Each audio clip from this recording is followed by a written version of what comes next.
एक और टॉपिक इसी का सबसे आखिरी पोर्शन, जिसको हम कहते हैं वृत्तीय गति। क्या कहते हैं भाई? वृत्तीय गति। वृत्तीय गति मतलब सर्कुलर मोशन। भाई क्या ऐसा ही होगा क्या कि हर बार ऐसे सीधे सीधे रोड पे जाएंगे? क्या हमेशा एक ही दिशा में इसी तरीके से चलते जाएंगे? क्या कुछ ऐसा नहीं हो सकता कि मैं हर क्षण दिशा बदल दूं, हर पॉइंट पे दिशा बदल दूं? अगर मैं हर पॉइंट पे दिशा बदल दूंगा तो मैं इसी को कहता हूं वृत्तीय गति। क्या कहते हैं? वृत्तीय। जैसे देखिए, ये वृत्ताकार पथ पे गति कर रहा, मतलब ये हर क्षण अपनी दिशा बदल रहा है। ये जितनी लाइनें बता रहा हूं मैं, ये सब इसकी दिशा थी। ये अपनी दिशा हर क्षण बदलता गया, इसलिए वृत्त बन गया।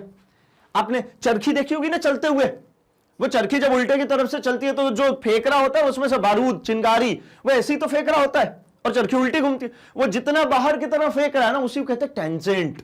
उसको मालूम क्या कहते हैं? स्पर्श रेखा। ये सब स्पर्श रेखा है। वो हर क्षण अपनी दिशा बदलती, इसलिए वो गोल घूम रही थी, नहीं तो नहीं घूमती।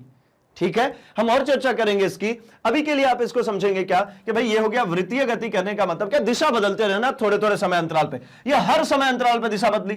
इसमें क्या हुआ भाई? ये जी पे गया तो दिशा बदला, फिर एच पे बदला, फिर ए पे, बी पे, ये दिख रहा होगा आपको, ये भी बदल रहा है, लेकिन कुछ कुछ दूरी के बाद। यहां पे हर एक पॉइंट पे बदल रही है। यहां पे क्या हुआ? 4 बार ये दिशा बदली। यहां पे ये भाई 6 बना है हेक्सागोनल षटकोणीय पथ, ये अष्टकोणीय मतलब 8। इसका मतलब क्या है? इसका मतलब यह है, हमने इस ए से चलना शुरू किया था, बी पर गए, फिर मुड़ गए, फिर सी पर गए, फिर मुड़ गए, फिर डी पर गए, फिर मुड़ गए। मतलब क्या कर रहे भाई? ये अपने ही आपको, है ना, फिर ए पर आ गया ना, अपने ही आपको बार बार रिपीट करेगा। फिर वापस से ए बी सी डी, फिर ए बी सी डी। अगर कोई भी पिंड अपने ही पथ को बार बार निरंतर, है ना, अपने ही पथ को बार बार रिपीट कर रहा है, तो उसी को कहते हैं हम क्या? वृत्तीय गति। नाम सुनने से दिमाग में आता है ना कि सिर्फ ये वृत्ताकार पथ पे ही चलेगा। ना भैया, वृत्ताकार से मतलब नहीं है, मतलब रिपीटेशन से। क्या अपने आप को बार बार रिपीट कर रहा है? भले वो चौकोर में चल रहा हो, हम अपने खेत के एक मेड़ पे ऐसे चौकोर में चल रहा हूं, तो भी वो वृत्ताकार ही कहलाएगा। सर्कुलर एक रस्सी से बांध करके, जैसा वो चलता है ना, वो बैल, है ना, कोलू के बैल जिसको कहते हैं, वो सर्कुलर चल रहा होता हमेशा, वो भी वृत्ताकार ही।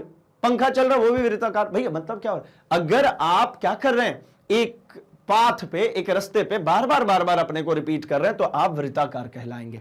उसके लिए जरूरी नहीं है कि वो वृत्त हो, है ना। वृत्ताकार मतलब रिपीटेशन से है।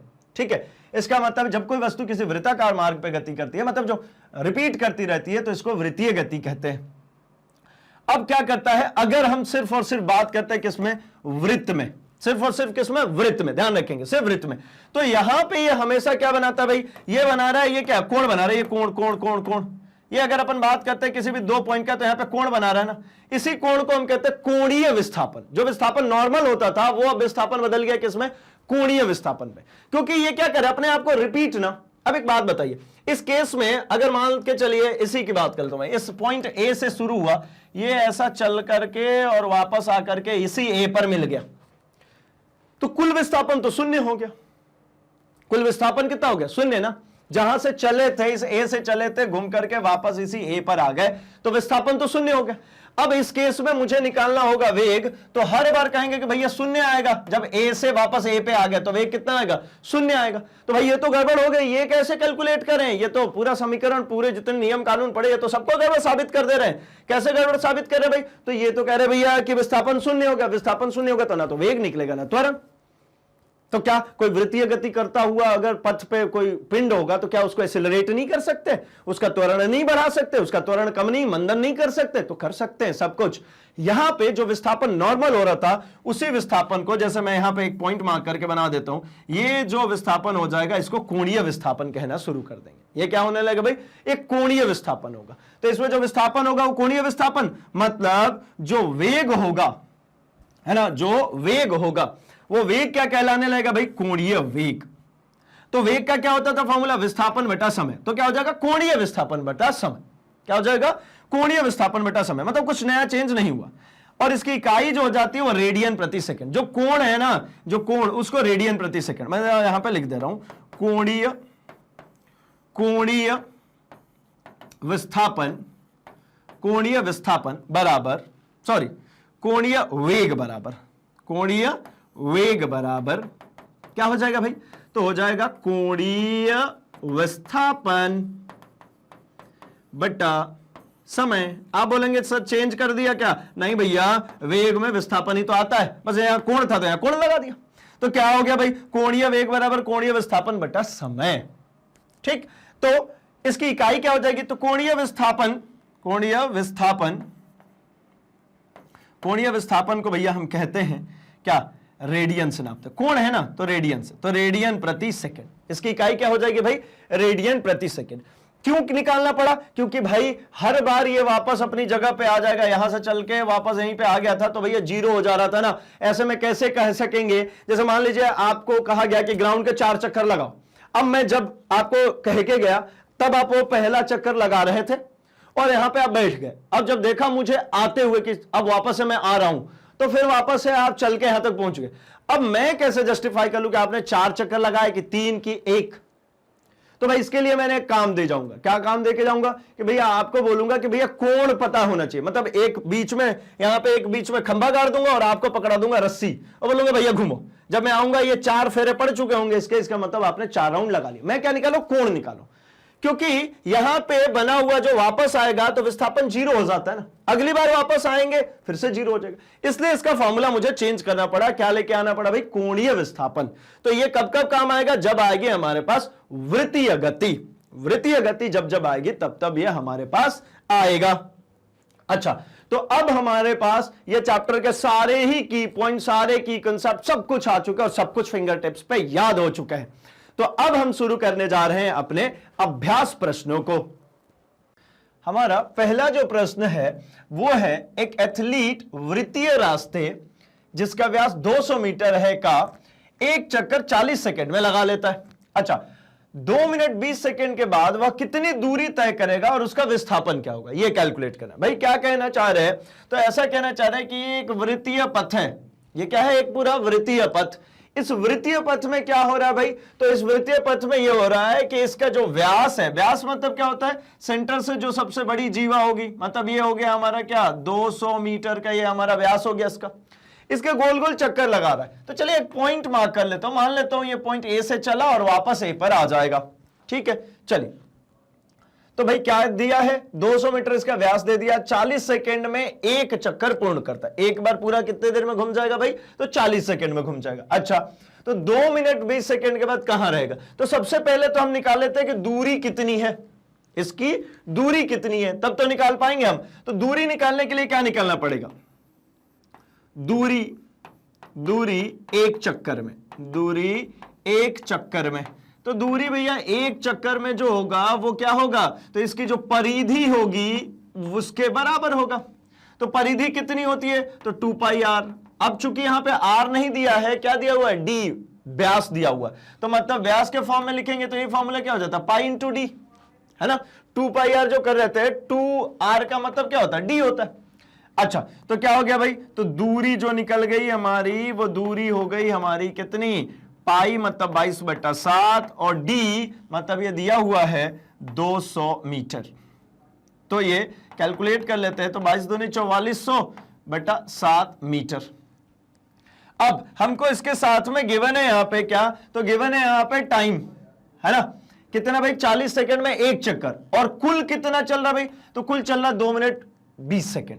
तो देखिए टाइम का जो स्टैंडर्ड यूनिट होता है वो क्या होती है? सेकंड। क्या होती है? सेकंड। अब ये मिनट और सेकंड दोनों में दिया तो सबको सेकंड में कन्वर्ट कर ले। तो टाइम, कुल समय कितना हो जाएगा? तो कुल समय आपको दिख रहा है कि 2 मिनट। तो 2 मिनट में 60 का गुणा कर दो तो सेकंड हो गया, प्लस 20। तो ये कितना हो गया भाई? ये 120 प्लस 20 मतलब टोटल 140 सेकंड इसको चलाना है। इसके बाद हमको पता करना है कि वो कहां पहुंचा, मतलब कितनी दूरी उसने तय करी। तो अब चूंकि 40 सेकंड में एक चक्कर पूर्ण कर लेता, 40 सेकंड में एक चक्कर पूर्ण कर लेता है, तो ऐसा करके लिख लेते हैं। चूंकि 40 सेकंड में एक चक्कर पूर्ण करता है, एक चक्कर पूर्ण करता है, तो 1 सेकेंड में कितना होगा? तो 1 सेकेंड में आप कहेंगे कि भैया 1/40 चक्कर, 1/40 चक्कर। अच्छा, तो इसी प्रकार हम बात करना चाह रहे हैं कुल 140 में। तो कुल 140 सेकेंड में तो हो जाएगा 140 गुणे 1/40 चक्कर। अब इसको सॉल्व कर लेते हैं जरा। तो सॉल्व करने पे क्या मिलेगा भाई, तो अगर इसको काटें ये कट जाएगा, 4 से अगर काटते हैं तो 4 3 12 है ना, 20, 4 5 20, मतलब कितना, तो मुझे मिल गया 3.5 चक्कर। कितना पूर्ण करेगा, 3.5 चक्कर। तो यहां तक तो हमको समझ में आ चुका है कि वो कुल कितना लगा रहा भाई, 3.5 चक्कर लगा रहा। तो क्या क्या पूछा गया कि बाद में इतने देर के बाद वो कितनी दूरी तय करेगा और उसका विस्थापन क्या होगा। तो 3.5 चक्कर में कितनी दूरी होगी, तो दूरी पहले कैलकुलेट करते हैं। दूरी, तय की गई दूरी, ऐसा लिख लेता हूं मैं, तय की गई दूरी, तय की गई दूरी। तो भैया तय की गई दूरी कितनी होगी, एक चक्कर में चलना था उसको कितना, 4400/7, एक चक्कर में 4400/7, तो ये 4400/7 एक चक्कर में हो गया। और कुल कितने चक्कर लगाए, तो 3.5 चक्कर, तो इंटू 3.5। अब 7 पंचे 35, तो ये 0.5 हो गया, और 4 से इसको कर लेते हैं तो ये हो जाएगा 0 0, पंचों के 20, 2 पंचों के 20 और 2 22, और 1 दशमलव यहां पे लग गया। मतलब कुल कितना, तो कुल चल गया वो 2200 मीटर। कुल कितना चल गया, 2200 मीटर 3.5 चक्कर में। और विस्थापन की अगर मैं बात करता हूं तो विस्थापन देखिए ना, विस्थापन तो बड़ा आसान सा हो गया।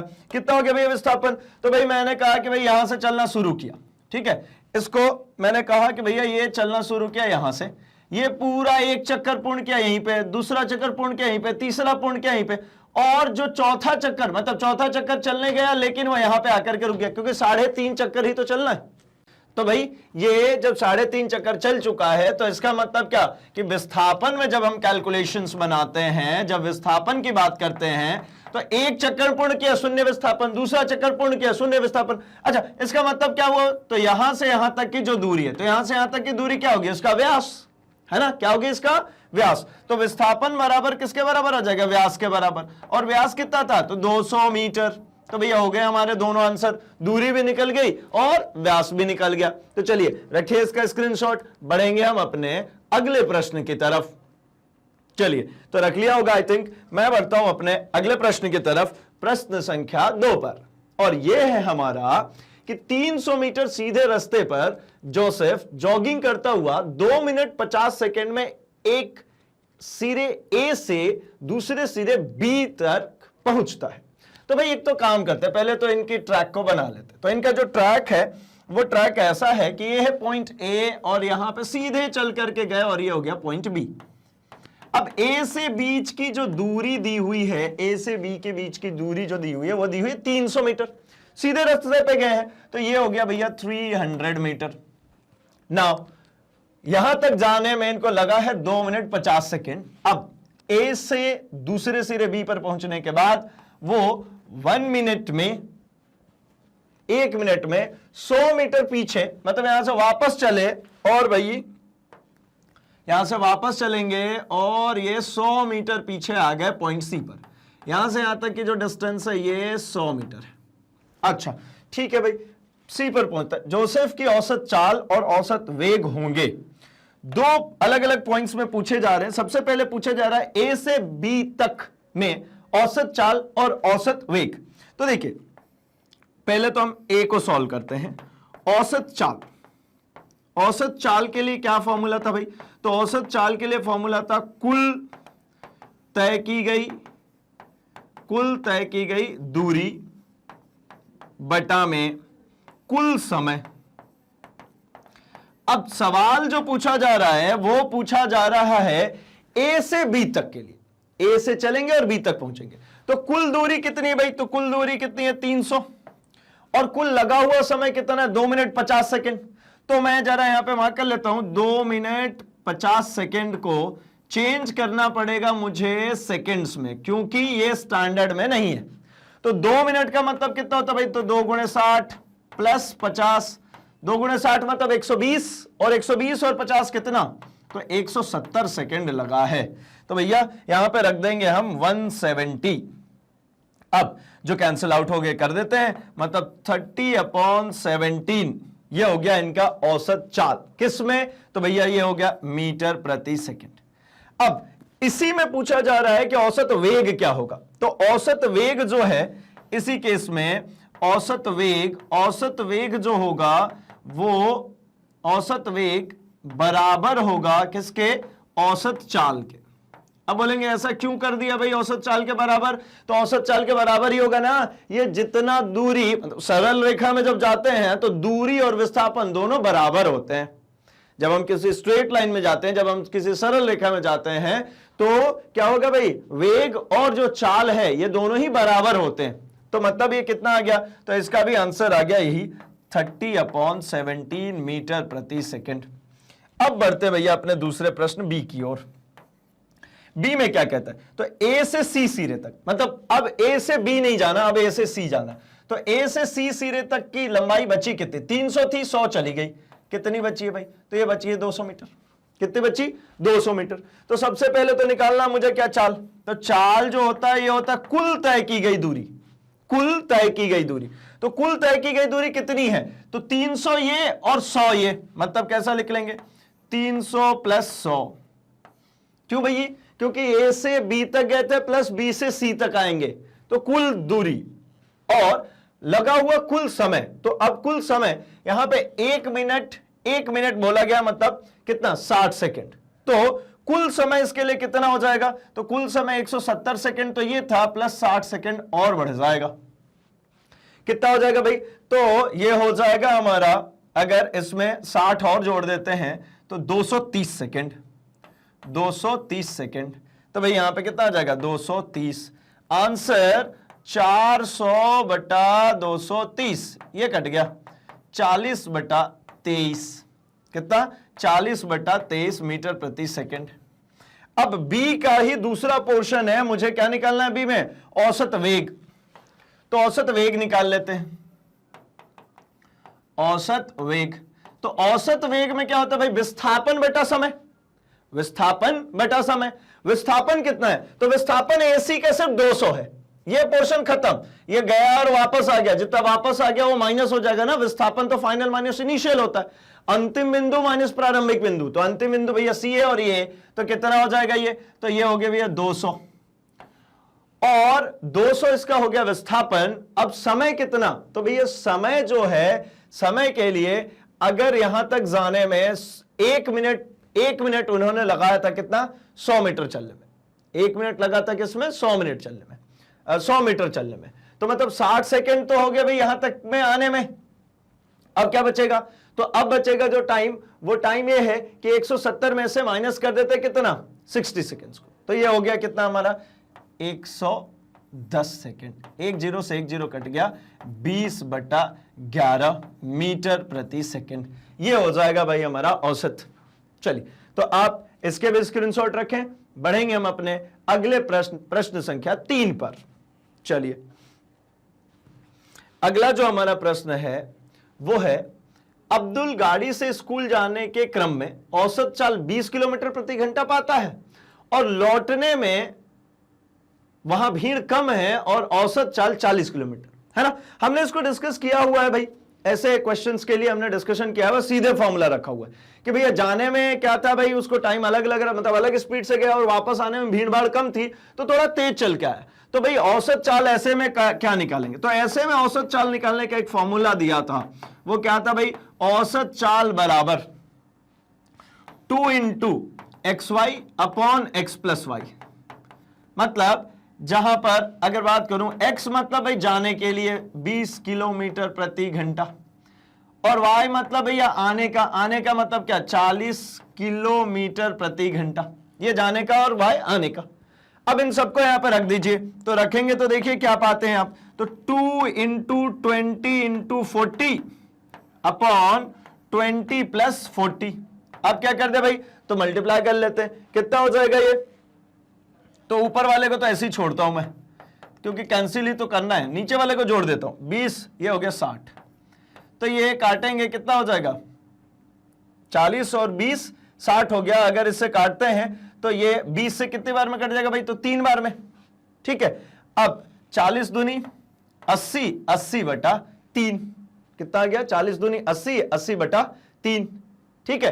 तो अब इसको और कैलकुलेट कर लेंगे, ठीक, तो क्या मिल जाएगा भाई, तो 3 से काट के देखिए, 3 से काटेंगे अगर इसको तो ये मुझे कट के मिल जाएगा 3 से, 3 दूने का 6, बचेगा कितना 2, 20, 20 का मतलब क्या भाई, तो 3 से काटेंगे तो ये करीब 6 बार में कट जाएगा, तो 26.3 समथिंग।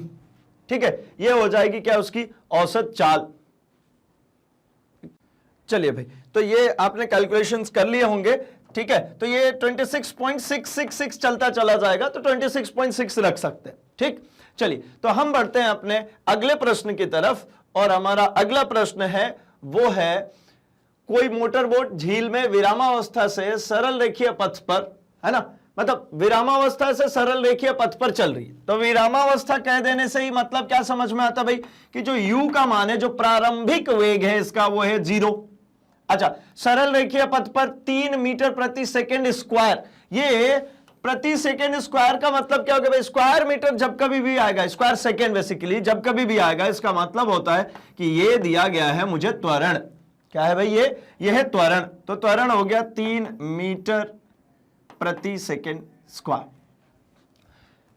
नियत त्वरण से 8 सेकेंड तक, तो भैया टाइम भी दे दिया, किसका टाइम 8 सेकेंड, 8 सेकेंड तक इसको चलाया जाता है। इस समय अंतराल में मोटर बोट कितनी दूरी तय करे, मतलब इसकी दूरी निकाली, कितनी दूर तक ये चल के जाएगी। ठीक है, मतलब आपने से पूछा जा रहा है एस, तो ये कौन सा फॉर्म लगा दें, तो भाई वी दिया नहीं है, तो मुझे v नहीं दिया है, तो मेरे पास जो फॉर्मूला है वो तो यही होगा, s equals to ut plus half a t square.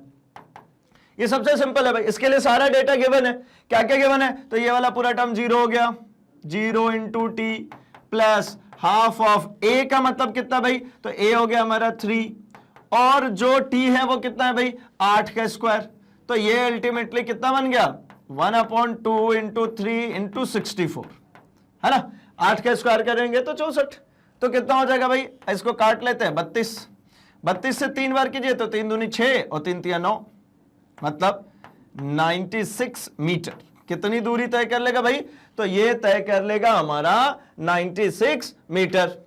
तो चलिए आप इसके भी स्क्रीनशॉट रख लीजिए। चलिए भाई, तो अब बढ़ जाते हैं अपने अगले प्रश्न की ओर, प्रश्न संख्या 5। प्रश्न संख्या 5 क्या कहता है, तो ये कह रहा है भाई किसी गाड़ी का चालक, है ना, 52 किलोमीटर प्रति घंटा की गति से चल रहा है, कितने से चल रहा है भाई, तो 52 किलोमीटर प्रति घंटा की गति से चल रही है, कार में ब्रेक लगाता है तथा कार विपरीत दिशा में एक समान दर से त्वरित होती है और कार 5 सेकंड में रुक जाती। मतलब एक व्यक्ति है जिसने ब्रेक लगाया और उसकी गाड़ी चल रही थी 52 किलोमीटर प्रति घंटा की रफ्तार से, और ब्रेक लगाएंगे तो क्या होगा भाई, धीरे धीरे रिटार्ड होगी, मंदन होगा और वो रुक जाएगी। ठीक है, रुक गई, रुक जाती है, कितने देर में क्या रुक गई भाई, तो 5 सेकंड में रुक गई। जबकि दूसरा चालक, मतलब एक दूसरी गाड़ी भी है उसी समय, वो 30 किलोमीटर प्रति घंटा की रफ्तार से चल रही है और धीरे धीरे वो ब्रेक लगाता है, मतलब वो एक साथ ब्रेक नहीं लगाता, धीरे धीरे लगाता है, थोड़ा समय लेता है, मतलब वो 10 सेकेंड में रुक जाती है।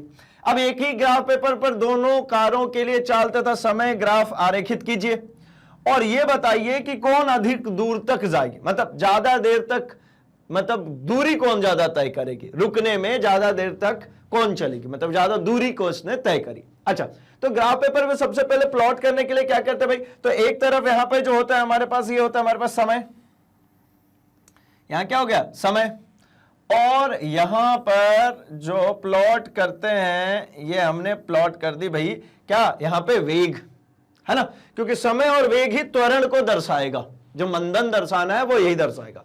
तो यहां पे हमने दोनों प्लॉट करने के बाद देखा कि हमको 2 पॉइंट्स मिल रहा है, एक ये मिल रहा है लाइन, और एक जो दूसरी कार है उसके लिए मिल रही है हमारे पास ये लाइन। अब इसी के बेसिस पे हमको डिस्कस करना है क्या भाई, कि ये जो है ये हमारी पहली कार हो गई, ये हमारी पहली कार हो गई, और ये हमारी दूसरी, ये हमारी दूसरी कार है, इसके लिए ग्राफ हो गया। और ये जो दूसरा, मतलब जो इसके पहले बनाया हमने, ये हमारी हो गई भाई पहली कार। अब ये दोनों कार के लिए आपको ग्राफ दिख रहा है, दोनों कार के ग्राफ में आपको क्या समझ में आ रहा है कि पहले वाले का, ये पहली कार का ये जो वेग था, प्रारंभिक वेग देखिए आप, इसका बहुत ज्यादा था, और तुरंत ही ये रुक गई, ठीक है। जबकि दूसरे वाले में अगर अपन बात करते हैं, जब दूसरे ग्राफ में बात करते हैं सेकंड वाले में, तो सेकंड वाले ग्राफ में आपको देखने को मिल रहा है कि भाई ये जो पी पॉइंट पे था, मतलब इसका प्रारंभिक वेग कम था और ये 10 सेकंड का समय लेकर के यहां पर रुक गई। अब क्या करें भाई, तो अब इसमें निकालना था कि भैया ग्राफ लगाना, तो ग्राफ तो हमने लगा दी, ग्राफ हमारा बन गया। ग्राफ बनाने के लिए क्या करना पड़ा भाई, हमने दोनों तरफ मार्क किए और दोनों मार्किंग्स पे उठा करके 2 पॉइंट्स बनाए और हमने पुटअप करके रख दिए, ठीक है। अब इसके बाद आपको यहां से दिख रहा है कि भैया जो हमको निकालना होगा क्या, कि कौन सी कार अधिक दूरी तक जाएगी, कौन सी जो कार है इसमें से वो अधिक दूरी तक चलेगी। तो भाई दूरी तक चलने का मतलब क्या होगा, दूरी निकालने का तो मतलब होता है कि इसका क्षेत्रफल निकाला जाए। ये क्या निकालेंगे, इसका क्षेत्रफल, इसका क्षेत्रफल ही तो विस्थापन बताएगा। तो पहले वाले के लिए ये क्षेत्रफल और दूसरे वाले के लिए ये क्षेत्रफल, मतलब दोनों का हमको क्या निकालना पड़ेगा, क्षेत्रफल। क्षेत्रफल क्या होती है भाई, तो क्षेत्रफल हमारा जो होता है वो क्षेत्रफल होती है हमारी यहां पे हाफ बेस इंटू हाइट, है ना, हाफ आधा, मतलब आधार इंटू ऊंचाई। तो भैया ऊंचाई के लिए क्या करें, तो ऊंचाई के लिए अपने पास में जो पॉइंट्स हैं, मतलब जैसे अगर अपन बात करते हैं ये नीचे वाले के लिए, तो इसके लिए अपन एक पॉइंट मार्क किया, ये 8 है, ठीक है, ये 8 और ये 10 सेकंड में रुक रही थी तो ये हो गया 10, ठीक। तो अपन बात करते हैं दूसरी कार के लिए, यहां पे दूसरी के लिए कर लेंगे, यहां पे पहली के लिए कर ले रहे हैं। तो पहली कार में कितना है भाई, तो इसको अपन मार्क कर लेते हैं करीब 14, है ना, अप्रॉक्स वैल्यूज मार्क कर रहे हैं हम, एग्जैक्ट नहीं, अप्रॉक्स वैल्यूज हो गई है 14। तो अगर करते हैं फर्स्ट के लिए, फर्स्ट कार, पहली वाली कार की बात करें तो हाफ बेस, बेस कितना है पहली कार का, 5 सेकंड में ही रुक गई थी ना, तो कितना हो जाएगा भाई 5 इंटू 14, 2 से काट दीजिए 7, 7 5 35 करीब करीब, है ना, मीटर। दूसरा सेकंड की बात करते हैं, सेकंड कार की, तो सेकंड कार के लिए करेंगे तो हाफ बेस कितना 10, ये बेस कितना है 10 और हाइट कितनी है, तो हाइट है भैया 8। अब क्या करें, तो इसको भी काट के देख लेते हैं, 4 मतलब कितना 40 मीटर। अर्थात क्या समझ में आया, बी कार या फिर दूसरी कार जो है ये ज्यादा दूरी तय करेगी, ज्यादा दूरी तय करेगी। हमने यहां पे एग्जैक्ट वैल्यूज नहीं रखे, हमने एक अप्रॉक्सीमेट वैल्यू रखे क्योंकि उसने ऐसा बोला नहीं था कितना, अगर कितना बोलते तो एग्जैक्ट रखते, लेकिन उन्होंने कहा कि कौन बाद में रुकेगी, देरी से रुकेगी, तो भैया कौन सी देरी से रुकेगी, जो दूसरी कार है वो देरी से रुकेगी और जो पहली कार है वो जल्दी रुक जाएगी, ठीक है। चलिए कैसे पता चला, मतलब ज्यादा दूरी 35 और ये आ रहा है हमारा 40, ठीक। चलिए तो यहां तक आई होप आपको क्लियर है। मैं बढ़ जाता हूं अपने अगले प्रश्न की तरफ, प्रश्न संख्या 6। क्या कहता भाई, तो ये कह रहा है कि चित्र में 3 बिंदुओं ए बी सी के दूरी समय ग्राफ प्रदर्शित है, ग्राफ का अध्ययन करके निम्नलिखित प्रश्नों का उत्तर दीजिए। अच्छा भाई, दूरी समय ग्राफ क्या बताता है, तो दूरी और समय ग्राफ का जो स्लोप है ना, जो ढाल होता है, हमने ऐसा पढ़ा हुआ है कि ढाल जो होता है हमेशा लिखता है y upon x. y upon x मतलब क्या, y पे क्या दिख रहा है, तो y पे दिख रहा है आपको दूरी, x पे क्या दिख रहा है भाई, तो x पे आपको क्या दिख रहा है, समय। तो ये हो गया भैया दूरी बटा समय, क्या हो गया, दूरी बटा समय। अब जब दूरी बटा समय मिल रहा है तो दूरी बटा समय को क्या कहते हैं, तो इसी दूरी बटा समय को हम कह लेते हैं चाल, या अगर इसी को वेग के टर्म्स में लिखना चाहे तो विस्थापन बटा समय, मतलब ये क्या हो जाएगा, वेग, ठीक है। तो चलिए चाल की बात हो रही है, मतलब ये तीनों ग्राफ की स्लोप जो है वो चाल बताएगी। चलिए पहला क्वेश्चन देखते हैं, तीनों में से कौन सबसे तीव्र गति से गतिमान है, सबसे तेज कौन चल रहा है, तो भाई जिसका ढाल ज्यादा होगा, जिसका स्लोप ज्यादा होगा वो ज्यादा तेजी से चलेगा। किसका स्लोप ज्यादा है, स्लोप मतलब क्या भाई, झुकाव, स्लोप का मतलब झुकाव। आप बी का देखिए, सी को देख, ये सी है और ये ए है, आप खुद बताइए सबसे ज्यादा झुकाव किसका दिख रहा है, ये रही बी, ये थोड़ा सा कम करूंगा तब बन रही है सी, और कम किया तो बना ए, तो सबसे ज्यादा झुकाव किसका दिख रहा है, तो आप कहेंगे सबसे ज्यादा झुकाव जो दिख रहा है वो दिख रहा है बी का। किसका भाई, बी। क्यों, क्योंकि ढाल इसका ज्यादा है, इसका जो स्लोप है वो ज्यादा है, ज्यादा स्लोप होने के कारण इसकी जो चाल होगी वो सबसे ज्यादा होगी। अच्छा भाई अगला क्या कहता है, क्या ये तीनों किसी भी समय सड़क के एक ही बिंदु पर होंगे, मतलब ये तीनों जो चल रहे हैं वो क्या किसी ऐसे क्षण पर कोई ऐसा क्षण आएगा जब तीनों एक ही बिंदु पे होंगे? तो देखिए कहीं पर भी, जैसे दो लाइनों की बात कर लेता हूं, जैसे मैं इस पॉइंट की बात कर रहा हूं, ये वो पॉइंट है जहां पे आपको ये जो लाइन जो जा रही है ये ए की और ये जो लाइन जा रही है बी की, ये दोनों एक दूसरे से मिलेंगे। जब दो सरल रेखाएं एक दूसरे को प्रतिच्छेदित करती हैं, इसका मतलब होता है कि दोनों सरल रेखाओं में एक ऐसा बिंदु है जो कॉमन है, मतलब दोनों में ही है, वो चाहे ए वाले की बात करें या फिर वो बी की बात करें। तो क्या ऐसा कोई प्रतिच्छेद बिंदु है जहां पे तीनों मिल रहे हैं? तो आप कहेंगे नहीं, दो दो मिल रहे हैं, यहां पे भी दो मिल रहे हैं, यहां पर भी अगर आप बात करेंगे तो दो ही मिल रहे हैं, अगर यहां पे भी बात कर रहे हैं तो दो ही मिल रहे हैं। तो तीनों एक साथ मिल रहे हैं क्या कहीं पे? तो नहीं। तो क्या ये तीनों किसी सड़क पे एक ही बिंदु पर होंगे? तो इसका आंसर क्या हो जाएगा? नहीं, क्योंकि एक प्रतिच्छेद बिंदु नहीं है। क्या नहीं है भाई? एक प्रतिच्छेद बिंदु नहीं है। अगर एक प्रतिच्छेद बिंदु होता तो बिल्कुल ये हो जाते, तो भैया नहीं है तो नहीं है। चलिए आगे बढ़ते। जिस समय बी ए से गुजरती है, जिस समय बी जो है ये बी जो है ए से गुजरती है, यानी इस पॉइंट की बात करें, बी जिस समय ए से गुजरती है उस समय तक सी कितनी दूरी तय कर लेती है ना? सी जो है, सी ये है, ये हमारी सी, ये कितनी दूरी तय कर लेती? तो भाई इसी पॉइंट पे मार्क करना पड़ेगा, यहां पर इस पॉइंट पे ये कितनी दूरी तय कर चुकी है। तो ये हो गया कितना? तो ये 8 से थोड़ा सा कम है, और अगर यहां से देखेंगे तो 1.2 से भी थोड़ा सा कम है, यानी ये वाला पॉइंट है और इधर साइड में यहां पर पॉइंट आएगा। तो ये कितनी दूरी तय कर लेती भाई? तो इसकी दूरी कैलकुलेट कर लेंगे तो ये करीब करीब होगा, ये 9 किलोमीटर के करीब ये दूरी तय कर लेती है। ठीक है, चलिए बढ़ते हैं अपन डी क्वेश्चन पे। डी जो कह रहा है वो कह रहा है जिस समय बी सी से गुजरती है उस समय तक यह कितनी दूरी तय कर लेती है। भाई जब बी है ना, बी ये जब सी से गुजरती है, तो बी जब सी से गुजरेगी तो बी यहां पे गुजर रही है सी से, बी यहां पे गुजर रही है करीब। ठीक, थोड़ा सा क्लीन करते हैं। बी जो है सी से जो गुजर रही है वो है भाई पॉइंट करीब यहां पे, ये एक पॉइंट हो गया जब ये गुजर रही है। तो इस समय बी जब सी से गुजर रही है तब उस समय तक यह कितनी दूरी तय कर ली? भाई बी तब तक कितनी दूरी तय कर ली? तो बी तब तक जो दूरी तय कर रही है वो करीब करीब अगर ग्राफ देखते हैं तो 5.5। ठीक है, ये पूरी किलोमीटर में दी है तो अपन ने किलोमीटर में रखा। ये देखिए ये 4 है और ये 8 है, तो ये इसके बीच में ये करीब 5.5 तक में ये दूरी तय कर लेगी। ठीक है, चलिए तो आप इसका भी स्क्रीनशॉट रख सकते हैं। और ग्राफ में भाई ये जो वैल्यूज जैसे मैंने अभी इसमें पुटअप किए थे, तो उसके लिए बहुत बड़ी डील नहीं है, ये गिन गिन करके वैल्यूज पुटअप की जाती है। जैसे ये 0 से 4 लिखा हुआ है तो इसके बीच में 1 2 3 4 5 6 लाइन है, तो मतलब एक लाइन की वैल्यू इस तरीके से कैलकुलेट कर ली जाती है। 4 से डिवाइड कर देंगे 6 को तो एक लाइन की वैल्यू मिल जाएगी, और इसी बेसिस पे हम इसको कैलकुलेट करते हैं।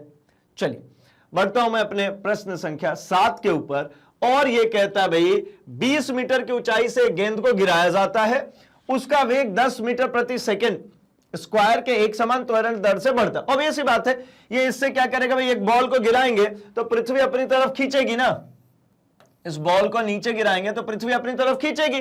तो जब पृथ्वी अपनी तरफ खींच रही है तो यहां पर दिया गया है कि भाई जो हाइट है, हाइट कितना दे दिया गया? 20 मीटर। अच्छा, जो त्वरण है वो कितना दे दिया गया भाई? तो वो दे दिया गया 10 मीटर प्रति सेकंड स्क्वायर। हाइट से गिर रही है, अब बढ़ भी रही है, मतलब नेगेटिव नहीं होगा, ये पॉजिटिव ही होगा। ठीक है ना, मंदन नहीं हो रहा ना, गिर रही है ना, बढ़ रही है। तो यह किस वेग से धरातल से टकराएगी? मतलब एक तो फाइनल वेलोसिटी बता दीजिए और कितने समय पश्चात, मतलब एक टाइम भी बता दीजिए। अच्छा, u कितना हो जाएगा? तो मैं कह लेता हूं 0। क्यों कह लिया? क्योंकि यहां पे रखी थी और इसको गिराया जा रहा है, तो भाई शुरुआत में इसका वेग कितना होगा? 0। तो चलिए एक एक करके निकाल लिया जाए। तो सबसे पहले तो मैं निकाल लेता हूं, मुझे t चाहिए, है ना, और v दिया नहीं है, u 0 है, v दिया नहीं है, और t चाहिए। तो भैया किस वाले इक्वेशन से निकालें? तो मुझे जो उम्मीद लगती है कि भाई a अगर दे दिया तो मुझे निकालना चाहिए किससे? यहां पर h मतलब क्या कह लूंगा? s। तो भाई मुझे दिख रहा है सेकंड इक्वेशन से निकल जाएगी। s इक्वल्स टू एक काम करते हैं, ut plus half at square लगाते हैं, at का इनफैक्ट gt कर देते हैं, है ना। ये त्वरण है भाई, ये क्या है? त्वरण। अब क्या कर दें, तो s की जगह पे रख दीजिए भैया 20, u कितना है तो 0, तो ये सब 0 हो गया। हाफ ऑफ gt मतलब कितना भाई, हाफ ऑफ 10, और t तो निकालना ही था। तो इसको इधर चलते हैं, काम करते हैं, क्रॉस मल्टीप्लाई करते हैं, तो क्या मिलेगा मुझे मिल जाएगा ये 20 इज इक्वल्स टू, ये हो जाएगा हमारा कितना 5t²। अगर इसको डिवाइड करते हैं तो 5t² is equals to 20, t² equals to 20/5, पंचों के 20, t मतलब कितना भाई √4, मतलब कितना 2, मतलब टाइम कितना निकल गया 2 सेकेंड।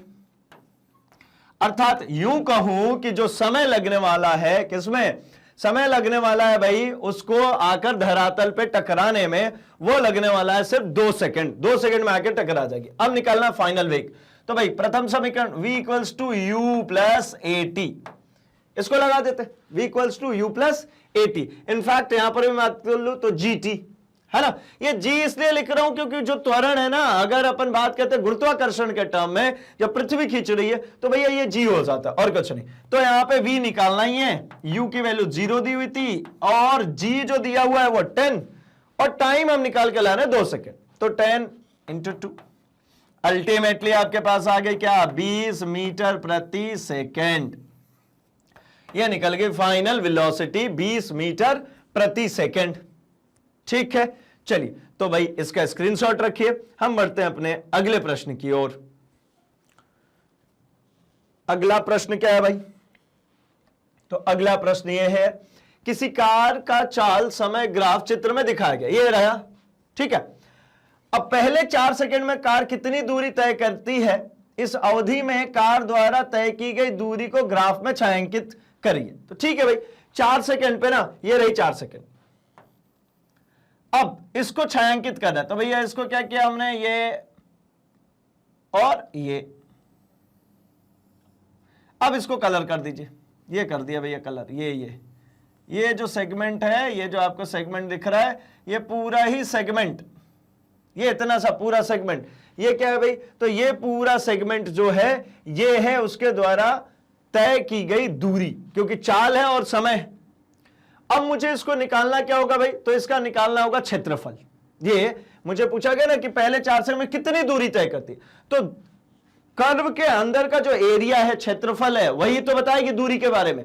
तो दूरी का सूत्र क्या होता है भाई, मतलब अगर क्षेत्रफल का सूत्र बेसिकली बात करें तो यहां पे क्या लगाऊंगा, तो देखिए दिए गए ग्राफ में सूत्र अगर लगाते हैं तो यहां पे मुझे लगाना पड़ेगा वृत्त का क्षेत्रफल बटे 4। आप कहेंगे ऐसा क्यों कर दिया, तो भाई इसको अगर मैं पूर्ण करता तो ये आधा वृत्त इधर बनता और आधा ही वृत्त इधर बनता, ये पूरा एक वृत्त बन जाता। तो ये पूरा है क्या, तो आप कहेंगे नहीं, इसका 1/4 है। ये वृत्त का कितना हिस्सा है भाई, सिर्फ 1/4। ऐसा देखिए ना, इसको मैंने जोड़ दिया, सिर्फ इतना ही तो दिख रहा है। अब अगर आपको इतना दिख रहा है सिर्फ 1/4, तो भैया 1/4 के लिए क्या करें, तो वृत्त का क्षेत्रफल अपॉन 4। अब वृत्त का क्षेत्रफल कितना होता है भाई, तो वृत्त का क्षेत्रफल होता है πr² अपॉन 4। अब पाई की वैल्यू की भी बात कर लेता हूं, तो 22/7 × 4 गुणे, ठीक है, 22/7 पाई हो गया, 4 जहां था वहां का वहां है r²। अब r² के लिए क्या करें, तो भाई ये जो है ये r ही तो है, ये त्रिज्या ही तो होगी, तो क्या कर दे भाई, तो ये कर देते हैं 4 × 4, r² ना 4 × 4, एक 4 से एक 4 कट गया। अब क्या कर दे भाई, तो अब कर दीजिए 22 से, पहले तो चाहे तो कटा लीजिए इसको, तो 7 या 21, 1 10 मतलब 0.1, 4 से करेंगे तो 4 और चलती है 12, 1 मतलब 12.4 मीटर। ये हो गया हमारी इसके द्वारा तय की गई दूरी। कैसे निकाले भाई, तो क्षेत्रफल जो होता है वो हमको दूरी देता है, क्षेत्रफल जो होता है वो क्या देता है, दूरी, और कहा गया था 4 सेकंड में, तो 4 सेकंड में ये हो गया। अब इसके बाद पूछा जा रहा है अपने से कि ग्राफ में कौन सा भाग कार की एक समान गति को दर्शाता है, बी पॉइंट। तो भाई यहां के बाद ये करीब 6 सेकंड के बाद, 6 सेकंड के बाद वो एक समान से चले जा रहा है। अब कोई चेंज हो रहा है क्या, कोई बदलाव हो रहा है क्या, कि भाई आप समय बढ़ा रहे हैं तो चाल बढ़ रहा है। यहां देखिए ना, यहां बदल रहा था, यहां समय बढ़ता गया तो बदलने लगा, लेकिन यहां के बाद 6 सेकंड के बाद तो स्ट्रेट लाइन है, सरल रेखा है। तो भैया 6 सेकंड के बाद 6 सेकंड के बाद जो चल रही है वो कैसी है, स्ट्रेट लाइन, सरल रेखा, यहां पे कुछ नहीं बदल रहा। ठीक, चलिए, तो भाई इसका भी आप चाहें तो स्क्रीनशॉट रख सकते हैं। हम बढ़ेंगे अपने अगले प्रश्न की ओर। अगला जो प्रश्न है प्रश्न संख्या 9, निम्नलिखित में कौन सी अवस्थाएं संभव है तथा प्रत्येक के लिए एक एक उदाहरण दें। ठीक है भाई, तो कोई वस्तु जिसका त्वरण नियत हो परंतु वेग शून्य हो। भाई एक ऐसी कंडीशन बताइए जिसका त्वरण नियत हो परंतु उसमें वेग शून्य हो। तो भाई ऐसी कंडीशन तभी हो सकती है जब किसी वस्तु को ऊपर की ओर फेंका जाए। इसको ऊपर की तरफ फेंक दीजिए, किसी वस्तु को ऊपर की तरफ फेंका जाएगा तो क्या होगा भाई, तो अधिकतम ऊंचाई पे, यहां पे देखिएगा, इसको फेंका, अधिकतम ऊंचाई कब होगी, अधिकतम ऊंचाई यहां पे इसका जो वेग होगा वो कितना हो जाएगा, शून्य। वेग कितना हो गया, शून्य। और त्वरण है, त्वरण कौन सा भाई, इसके ऊपर जो पृथ्वी लगा रही थी जी, वो अभी तो लगी रहा है ना इसके ऊपर, लेकिन सबसे ऊंचाई पे चला गया तो इसका जो त्वरण है वो जी लग रहा है, ऊंचाई पे चला गया तो वेग जो है वो शून्य हो गया, है ना। क्योंकि अगर वेग होगा तो और ऊपर जाता जाएगा ना, तो इसमें अब वेग नहीं बचा, वेग का मान कितना हो गया, शून्य। लेकिन त्वरण अभी भी इस पे काम कर रहा है, तो यह हो गया भाई पहला। दूसरा, किसी वस्तु की निश्चित दिशा में गति कर रही हो तथा त्वरण उसके लंबवत हो, है ना। तो भाई इसका उदाहरण है वृत्तीय गति। इसका उदाहरण क्या है, वृत्तीय गति। ये वाले क्वेश्चन जो वृत्तीय गति का है, इसको और अच्छे से अगर आपको समझना है, देखना है, तो भाई ये हमने किया हुआ है कार्य तथा ऊर्जा में। कार्य तथा ऊर्जा में हमने इसकी डिस्कशन की हुई है कि वहां पे वृत्तीय गति करते से क्या होता है ना। तो इसमें क्या होता है भाई कि अगर निश्चित दिशा में गति करियो, ठीक है, जैसे कोई सैटेलाइट की गति की मान लीजिए और पृथ्वी उसके ऊपर जो बल लगा रही है, तो भाई इसके ऊपर लग रहा है इधर है, ठीक है ना, मतलब जो त्वरण है ये लंबवत हो रहा है और गति इधर हो रहा है। त्वरण जो है इस पे जी जो है वो इधर की तरफ काम कर रही है और जो ये गति करता है वो बाहर की तरफ काम करता है, इसीलिए तो ऐसा वो गोल गोल घूमता रहता है हर जगह, हर जगह। v इधर है और g इसको सेंटर की तरफ खींच रहा है। अगर यहां पे भी ये सैटेलाइट पहुंचा तो g इसको सेंटर की तरफ खींच रही है और v इधर बाहर की तरफ चल रहा है। तो मतलब क्या हो रहा है भाई, ये परिवर्तित हो रही है, ठीक है। तो ये हो गया भाई एग्जाम्पल भी कि सैटेलाइट जैसे गति करता है उस प्रकार से। चलिए आगे बढ़ता हूं मैं अपने अगले प्रश्न में। एक कृत्रिम उपग्रह 42,250 किलोमीटर त्रिज्या की वृत्ताकार कक्ष में घूम रहा है। वह 24 घंटे में पृथ्वी की परिक्रमा करता है, उसके द्वारा चाल की परिकलन कीजिए। देखिए कुछ ऐसा है भाई, ठीक है, ये इसकी त्रिज्या दे दी गई, ये यहां पे ये हो गया हमारा कोई ग्रह, है ना, पृथ्वी मान लेते हैं, और यहां पे हमारा क्या, उपग्रह। हम दोनों के बीच की, मतलब पृथ्वी और उपग्रह के बीच की दूरी कितनी है भाई, तो ये है हमारी 42250। कितनी है, 42250 किलोमीटर। अच्छा ये किलोमीटर में है, ये भी ध्यान में रखेंगे। अब 24 घंटे में वो कर रही है परिक्रमा, ठीक, 24 घंटे में क्या करे भाई, एक बार घूम जा रही है। तो अब एक काम कर लेते हैं, पहले तो ये 42250 किलोमीटर को इसको चेंज कर लेते हैं मीटर में, तो कितना हो जाएगा भाई, 42250, है ना, 42250 इंटू 1000 मीटर, मतलब 42250,000 मीटर।